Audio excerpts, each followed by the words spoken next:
Hello friends and welcome to the third video of our series Learning HTML. Today we are going to learn about images, body tag and attributes available in the body tag. We will learn how to make tables and much more. So let us start for our video. We will open Notepad++.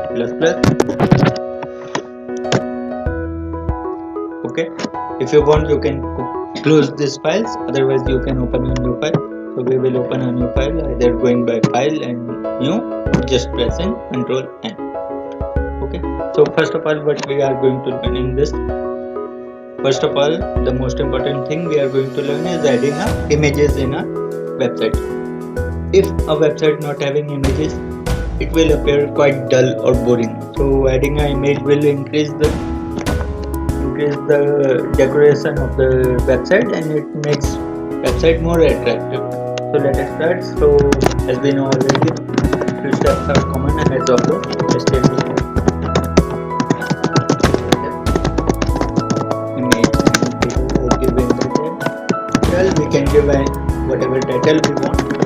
Title close, open.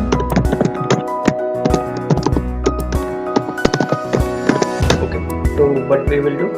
First of all, in order to put an image or show an image in your web page, you should have that image in your directory. So wherever you are saving this file, you should have that particular image available in that directory, or you have to mention the complete path of that image wherever it is available. It could be in some web server or it could be in your directory as well. In some other location you have to give the complete path. Generally what we do, if I try to show you the directory of our web page, we are in work and study and we are in tutorials folder. So inside we are having this file. So what we will do, we will make a folder here inside named images. It's not important, it's not necessary, but it's important sometimes because what happens, things get messy. We are having a lot of images and we are having our files as well, so all together could create little bit messy view. So for that purpose we will create an folder images. Okay, so in this folder we will put all our images, whatever image we want to put show in our web page, and so that it's very much arranged and properly shown that images are stored at one particular location, normal files one location, if there's some songs some other location, and later on we are going to learn about CSS JavaScript. So those scripts and CSS files also in particular folders. So in this images folder, what I will do, I will go in the file explorer and I will bring 2-3 images here.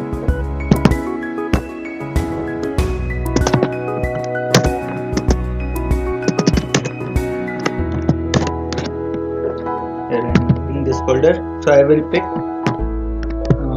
this 3 image from here. Okay, I will copy this one and I will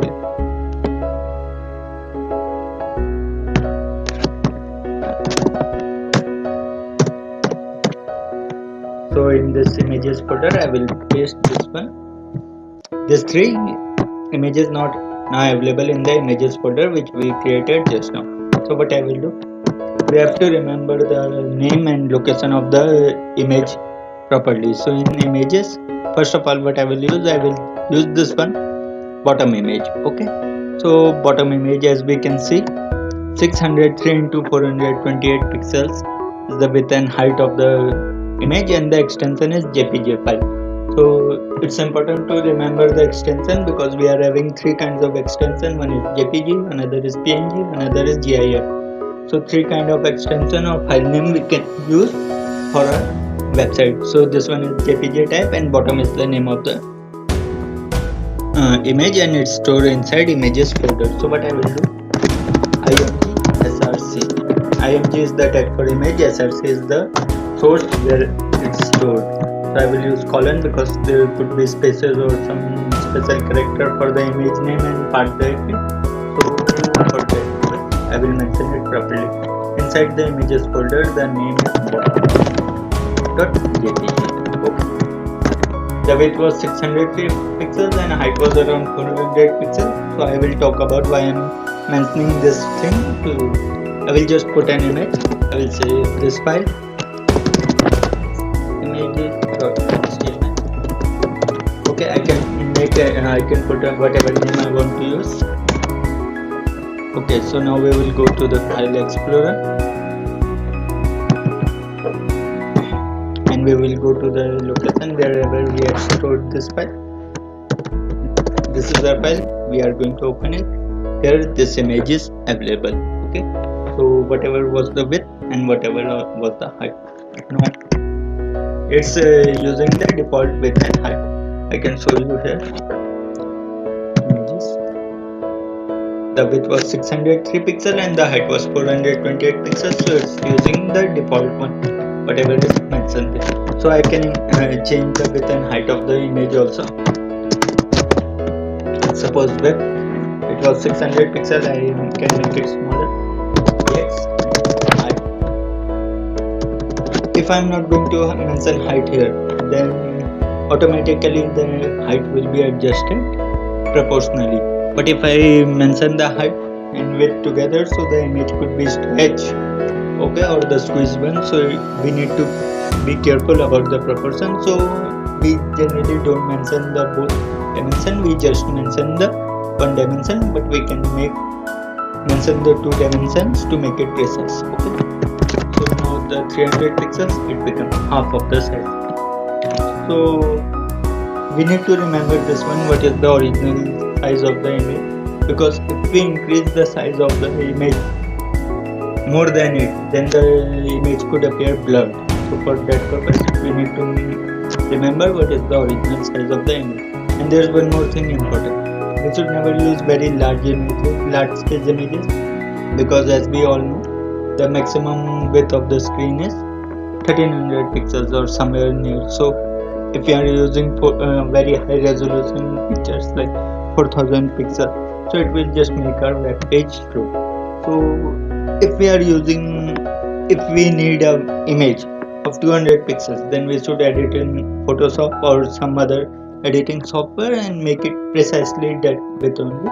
So it will save your space also, and it will make your website load faster as well. Okay, so width is the first attribute. Similarly, you could mention height. Suppose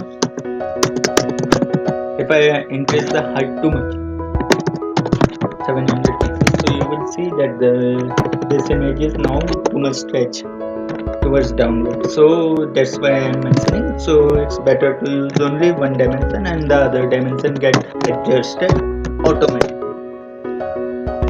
Okay, the another attribute for border for the image tag is border. Border is equal to 2, suppose. So a border is drawn around it of 2 pixels. Okay, I can increase the border. This is the pixel 7, so it will be a very good, like this kind of border. So whatever is the width you want to mention, it will make a nice frame around the border of the images. There's one more thing. This is generally not visible in the website, but it's used for search engine optimization.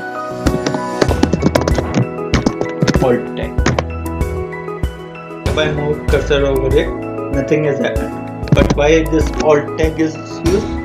Alt attribute is used to tell the search engine that if the image is not getting loaded, the search engine will use this alt tag to know that what's the image about, whether it's a Taj Mahal, Leaning Tower of Pisa, or whatever is the image about. So Google will know and it will list your website accordingly. So it's a good thing to mention the alt tag for the search engine optimization.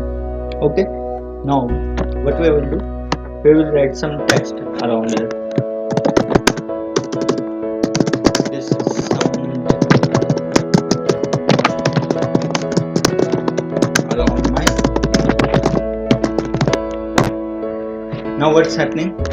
The image is available at the top, but the text is starting from the bottom of the image.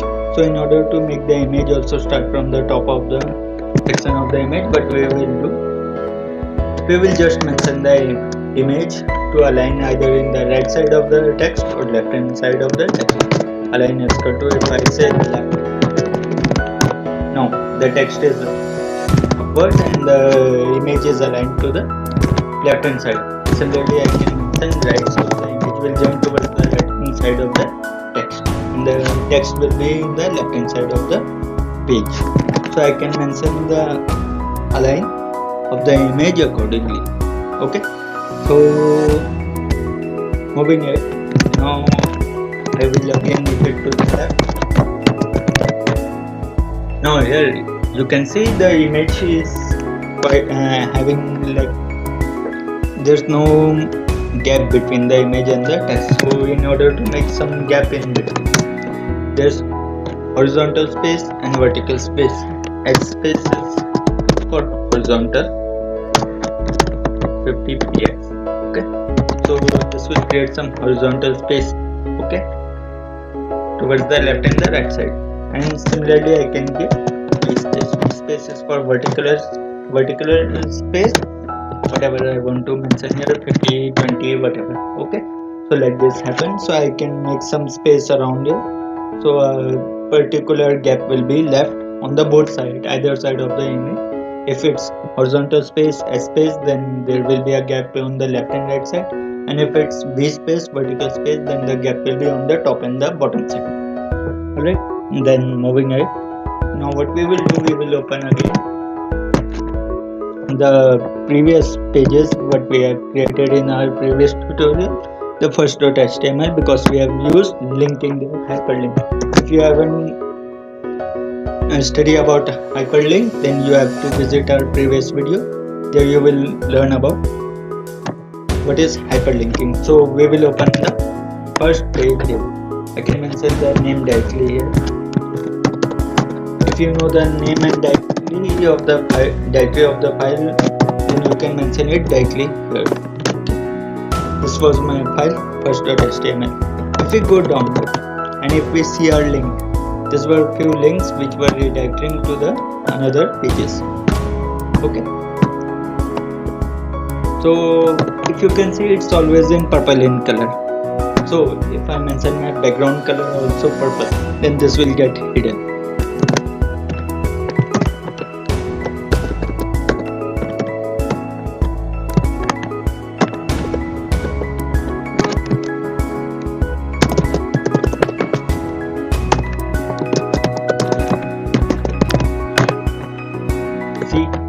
Now background is also purple, so this one is bit hidden. So for that purpose, to make it visible, what we can do, there are three things we are having. One is link, one is v-link. V-link means visited link, and one is a-link. A-link means anchor link, whatever is the link. So if I mention link is equal to y, and if you see the preview, it became white, but it again become the normal color because it's coming in the category of visited link, because we have visited the page previously also. So you could mention the color, suppose now v-link, if I give it yellow,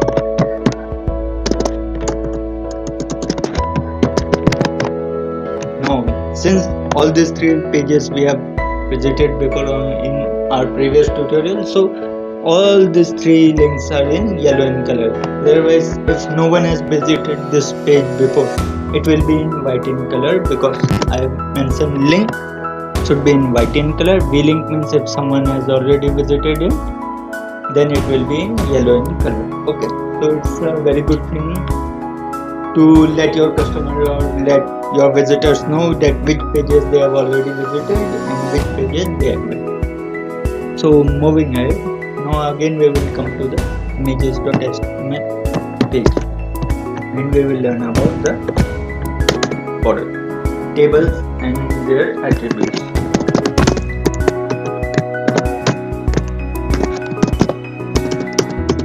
As we know,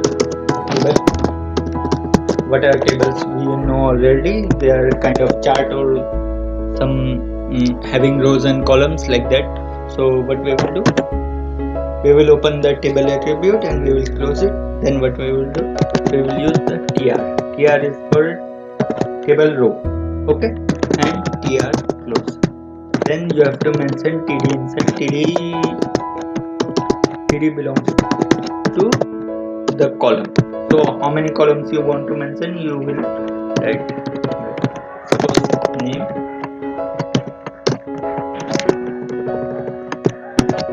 subject,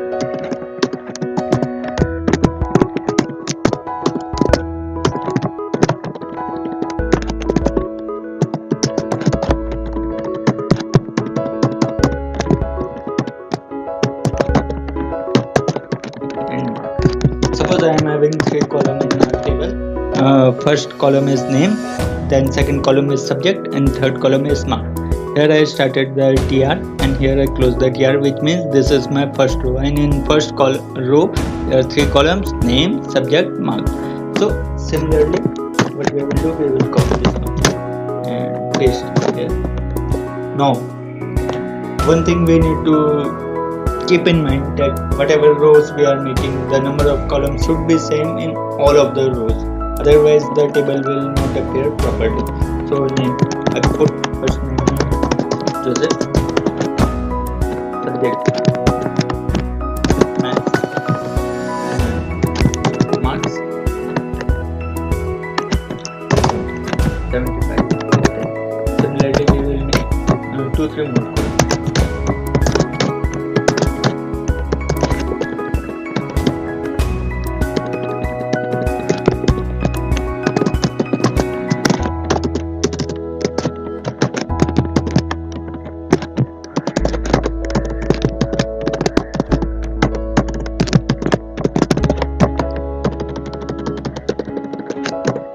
Here we are mentioning different subjects. We could mention same subject as well.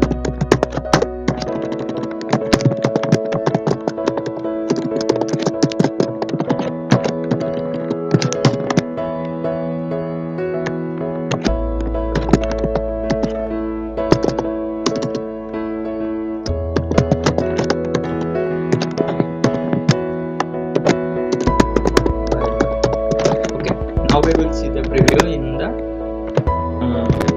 in our web page. So we will again open the images.html. Here available the table. Now this table is coming just below the text of the text is available, then the images is then the table is available, and it's aligned to the right hand side of the image. If I don't want this table to be in the right hand side of the image, what I can do, I can include 5-6 br here, so the thing will jump to downside. Okay, now it's not coming, as we have given a lot of space and v space also, so we can reduce that one also. Now the table is coming down the image and it's not coming to the right hand side of the image. So it's depend to you whether you want it to go downward towards the right hand side or some other place, and you have to keep on practice how to arrange things at different places. Now the inside the table type, this one table, the first attribute we are going to learn is the align. Currently by default the table is aligned to the left hand side of the page. If I want to make it center or right, I can mention that one also. Align center. Now it's in center, and similarly for right hand side align. Now it's right aligned to the right hand side of the image. We will let it in the center. Okay. Now the another attribute is background. Background we will talk about background later, or we will learn about background later, and first we will learn about BG color. We have learned already in the previous class. BG color and background we will discuss later also properly. So BG color, so we can give a particular color to the entire table or a particular cell, a particular row as well. Here in this BG color, if I move it from here and I will put it in particular column, so what will happen? only that particular column will have a background color, particular row will cell will have a background color red. I can give this background color to entire row as well.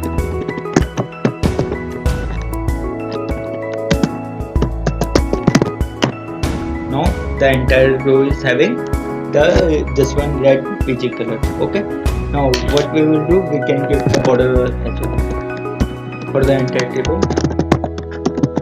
Border is equal to 2. Now I have given border as well. Now if we can see here, there are a few gaps coming in between, and the things are quite congested as well. Between each cells you can see there's a gap. This can be managed through cell spacing. Okay, so in that table you will get cell spacing is equal to 0. If you mention 0, then they will be stick together and there will not be a gap in between. And if you want to make each and every cell to be spacious, for that purpose what you will mention cell padding and whatever pixels you want to mention. So each and every cell will have a proper 10 pixel space all around. Now moving ahead, there's one attribute which is known as frame. Frame you can mention above, below, right? So only each and every cell is having a border to the above side of the cell, each and every cell. If I mention below, then only bottom there will be a border. And like this, there are many other available: H side, B side, vertical side, RHS, right hand side, and LHS. As you can see from preview, there's not very much so much different in between all this above, below, H sides, B sides, RHS and LHS for the frames. So these are not mandatory things, but you should, for your knowledge, I have mentioned it here. You could mention the width and height of the table or of your table also. Suppose you want your table to be 500 pixels exactly.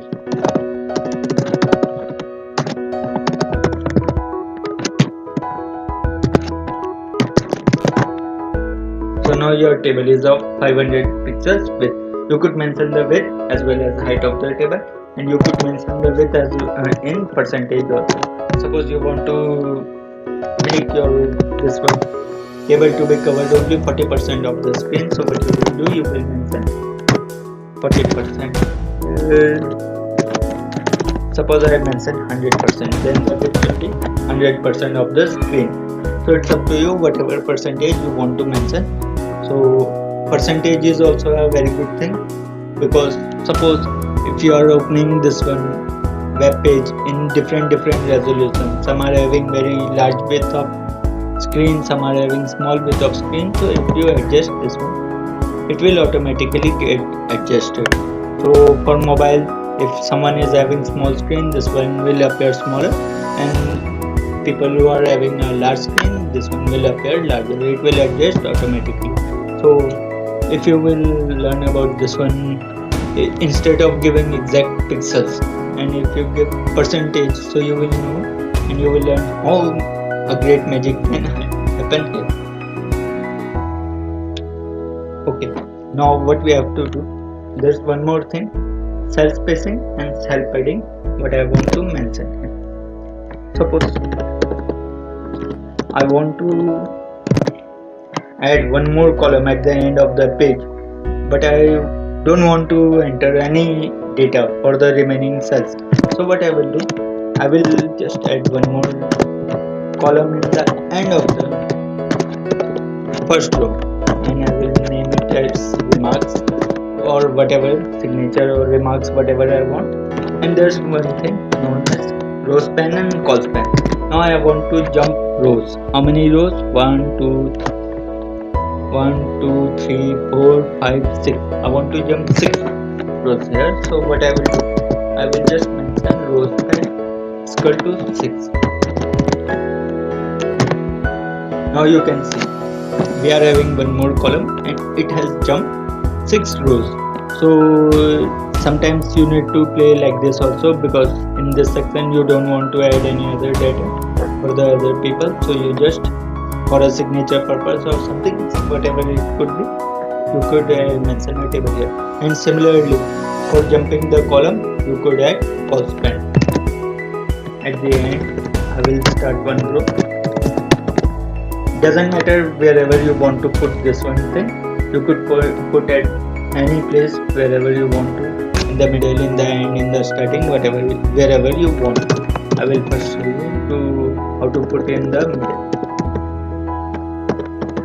This one I will put after first and second column, or maybe after first column I want to put it. So now this remarks section is available in the between, so it doesn't matter wherever you want to put it, you can put it.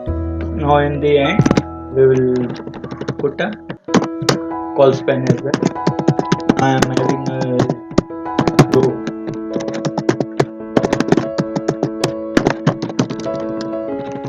Suppose I am having a column of total. Now I have to jump 1 2 3 4 columns. So what I will do, instead of row span I will use call span, means jumping the column. Call span is equal to 4. Now I have labeled one row here and it has jumped 4 columns. So this is the way how you could use row span and call span. Now the final thing we are going to learn about in this video is some more attributes for the body tag. Linking you have learned already, A-link and V-link, which I have not mentioned here. I have mentioned in the first page. Link, color of the link. V-link, color of the visited links. Hyperlink you know already. You don't know, you could check our previous video. Now what we will do, we will use some background image for our this page.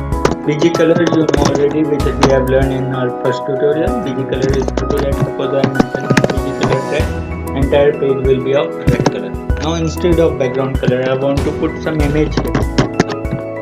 So I will use background is equal to, and I will give the exact location and the name of the image what I want to do.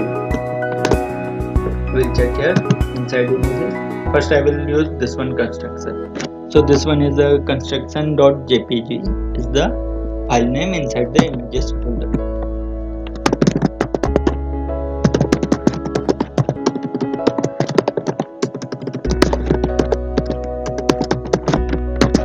If I will see the preview, now you can see there are having background is having a image, and the website will look quite attractive. But what you could see here, that the image is getting repeated 1 2 3. So whatever the screen size, it will get repeated accordingly. Okay, so in order to not making it repeating, or in order to make a single image cover to the entire size of the screen, you have to use CSS, and the magic of CSS we will learn in our future tutorial. Currently this much only. I will put some other image also.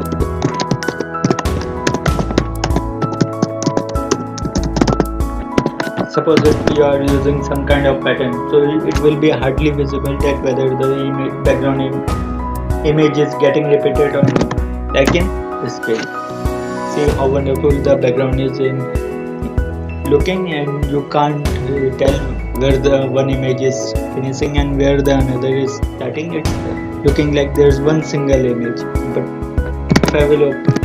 if I will show you this file inside the images, this one BG pattern, it just 100 by 100, so 100 pixels by 100 pixels. If we see in the preview, so 100 pixels is around this area like this. So you can see how many times this one single image. So it's also a great idea using a very small image and it get repeated automatically, so you don't have to mention the image again and again and again. So your web page will be very fast and the background will having a awesome look. And here you using heading tags, fonts and images, you could make a wonderful professional websites for the future. Okay, so that's it for today tutorial. Hope you like it. Keep join with us and don't forget to subscribe our video so that you could keep on getting the notifications for our future videos, and you could get in touch with us and you don't miss out any or more important useful videos coming in future for you. Alright, bye bye. Thank you.